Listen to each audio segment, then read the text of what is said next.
जटाटवीगलच्छला प्रवाह पावितस्थले कलेवलं जलम्बिताम्बुजङ्गतुङ्गमालिकाम्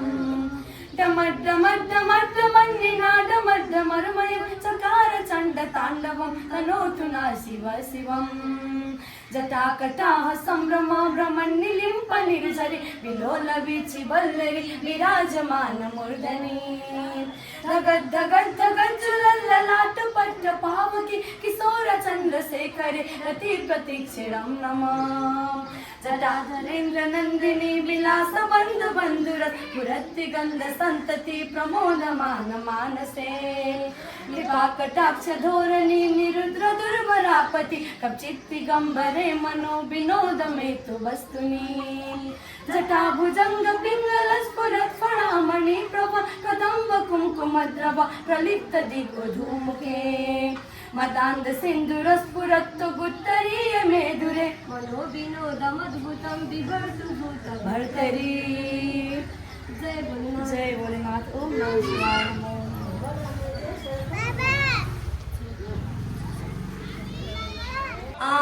आनन्दकन्दं स्वच्छन्दचन्दं पुरारवृन्दं सदैव वन्दं नमि प्रणोमि नमस्करोमि नमि प्रणोमि नमस्करोमि मुखारवृन्दं पदारवृन्दं नीनाद्रिनाथं नमामि नित्यं नमामि नित्यं नीनाद्रिनाथम् गाइस आज चाहिँ हामी सुर्खेतको कहाँ जाँदैछौँ रे भाइ के रे देउती बजे दाजुभाइहरू नि आए अब हामी जान्छौँ देउती बजे गाइस हामी चाहिँ काक्रे बिहारमा हुनुहुन्छ देउकी बजे देउती बजे आइपुग्यौँ है गाइस देउती बजे पहिलोचोटि आएको राम प्रभु कस्तो राम्रो रहेछ यतातिर पसलहरू हेर्नु न ल यतै कसको लाग्ने अब के गर्नु अब भाउजूको मनले जता टार्गेट गरौँ हामी त त्यतै लाग्ने हो कति हो कति अरे 150 मात्र अरे 150 अरे गाइस हामी यो सामान किनेर टक्क देउती बजेको मन्दिरभित्र जान्छ हाम्रो बजे देउती बजे हेर्दै जाऊँ हैन यसलाई जबरजस्ती लिएर आएको मात्रै आउने मान्छे त होइन मन्दिर जबरजस्ती उठाएर लिएर आएको गाइस बाउलाई यसो कसो के लाग्छ गाइस मन्दिरमा आएर के गरेको यसले है यो उत्पत्ति भएको माथि डोल्पाबाट ए डोल्पाबाट उत्पत्ति भएको सात बहिनीहरू के देउती बजे भन्नाले बहिनी मध्ये हरेक ठाउँमा उहाँ भेटको किनारमा छ अनि ए हजुर ल ए दामी भाउजू दामी ल आउनु जाम ए यहाँ भित्र हो ल लागौँ है त साथीहरू मन्दिरभित्र लागौँ है त अब त्यही देउकी बजे मन्दिरमा आइपुगिसक्यौँ है देउकी बजे मन्दिरमा छौँ हामी यति बेला अनि एकदमै रमाइलो ए यहाँनिर रहेछ है मन्दिर वाउ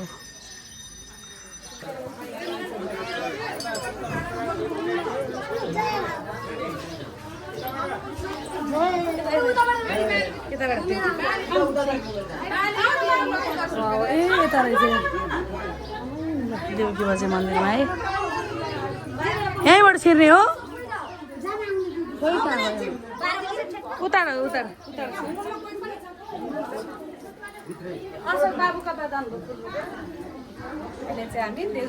देउती बजे मन्दिरमा छौँ खोइ त अशोक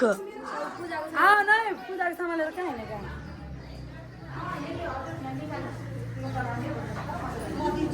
पाइन्न बाहिर यो सब खिचेर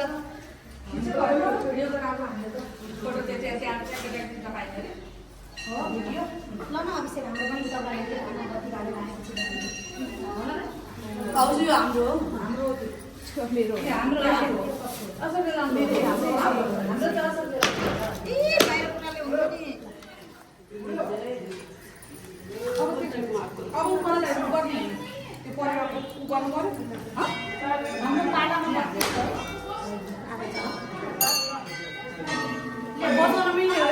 मिल्छ हौ घन्टी पनि मिलिहाल्छ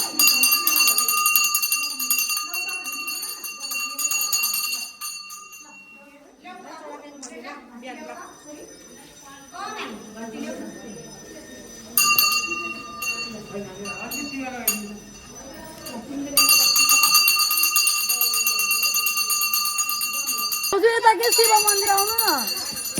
आइज मिता किन लखेट्नु भएको त्यसरी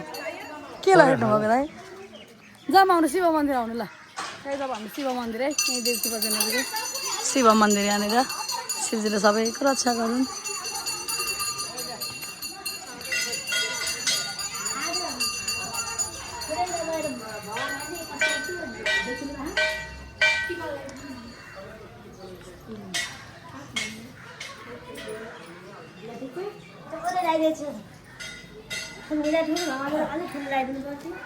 घुमाउँछु रे चन्दन लगाइदिन्छ नि बजार बनाउने माथि लगाइदिन्छ चन्दन लगाइदिन्छ ठिक्क हजुरको इच्छाले कता लाग्ने लगाइदिन्छ भनेको ए रातो माथि लगाइदिन्छ यहाँनिर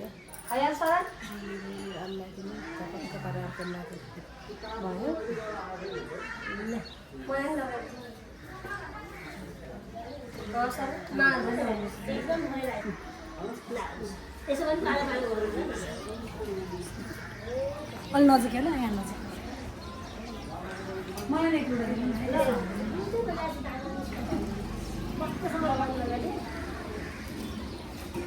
भयो हजुर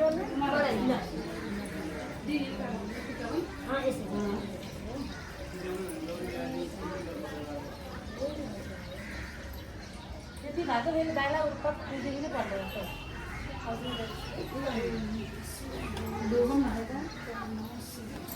रातो नचलाउनु होला है पहिला चलाउनु होला है ए हो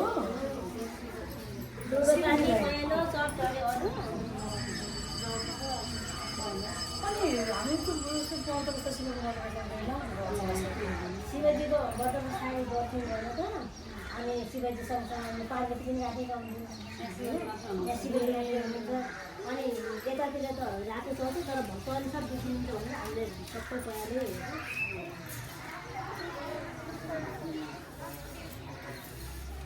अनि साइग्राम चाहिँ शिवजी हुनुहुन्थ्यो त्यही भएर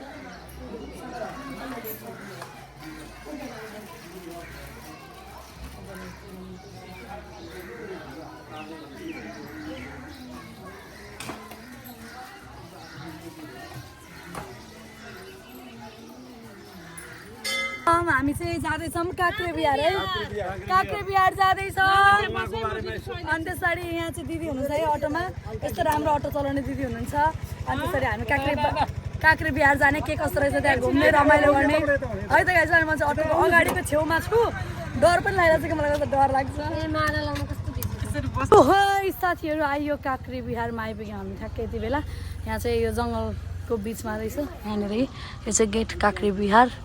हेरौँ न भित्र टेम्पल ए मन्दिर पो रहेछ मलाई त्यो त मन्दिर भन्ने पो थाहा थिएन सो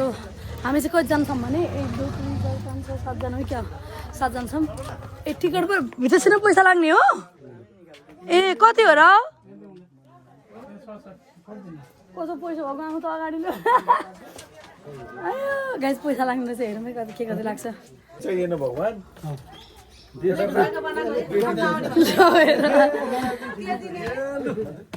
आयो गाइस फाइनली काँक्रे बिहार आयो है वाह कस्तो राम्रो त धाम जस्तो छ हेर्दै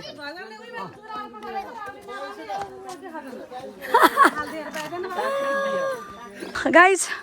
काँक्रे बिहार चाहिँ यो रहेछ एउटै ढुङ्गाले बनेको रे अनि ए ढुङ्गाले बनेको हो यसको बारेमा थोरै भन्नु न केही थाहा छ भने हामीलाई थाहा छैन पो ए नेचुरलै यस्तो भएको बनाएको होइन यो हजारौँ वर्ष पहिले ओ माय गॉड यसरी पिल्लर हालेर बनाएको होइन क्या ओके काटेर डिजाइन बनाएको त्यही भएर ओ माय गॉड ल कस्तो दामी के नेचुरल है त ओहो ल दामी लाग्यो है मलाई चाहिँ ए ए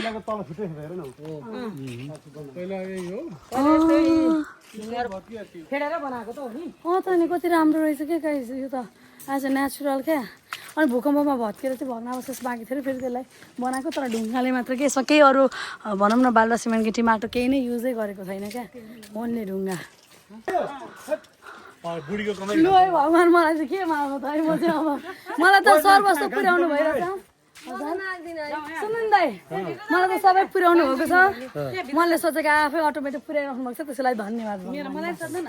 हजुर तपाईँ के माग्ने अरे मलाई चाहिँ मेरो बुढोले भगवान्तिर धेरै आस्था गरेर मेरो बुढीले धर्म कर्म गरेछ भनेर बुद्धि दिनुभयो यो भनेको त उहाँको खटन हो उहाँले दिन चाहनुभयो भने आज हुन्छ भोलि नहुन पनि सक्छ उहाँले दिने भनेर काम नगरेर हुन्छ त भन्नु नि दाइ आस्था सबभन्दा ठुलो कुरा भगवान्को हामी सृष्टि हो हामीले यहाँ एक हप्ता बरालिसक्यो उहाँ कति हामी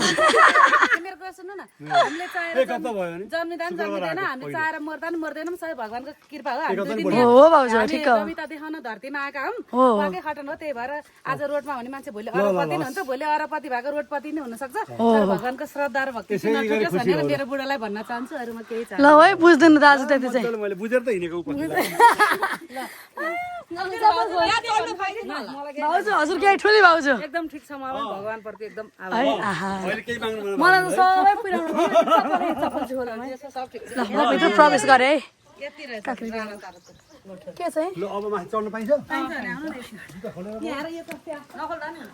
होइन जुत्ता खोल्नुपर्छ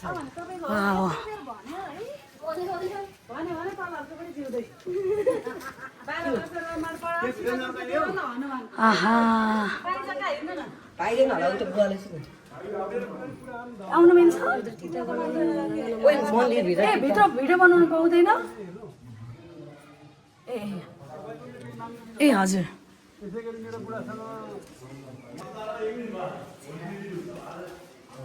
ल साथीहरू म भित्र छिरेर आएँ भित्र चाहिँ खासै भिडियो फोटोहरू नखिचेको राम्रो भन्ने खबर आयो हुन पनि अब बुद्धको रहेछ नि त भित्र अनि त्यो भएपछि अब किन हो हल्ला गर्नु राम्रो त होइन त्यहाँ त शान्त भएर बस्नु होइन एक फोनको होइन 3 फोनको घुम्नुपर्छ यहाँ के घुम्दैन घुम्ने कि 3 फोनका घुम्ने भाउजू होइन कि एक फोनका एक कि 3 फोनका दुई फोनका चाहिँ पाइँदैन त्यही त बल्ल याद आयो क्या उता गौतम दादा हामी उता एक फोनका घुम्नु यस्तो दामी क्या गाई शान्त हुँदो रहेछ हामीले चाहिँ काँक्रे बिहार घुमिसक्यो एकदम रमाइलो रहेछ है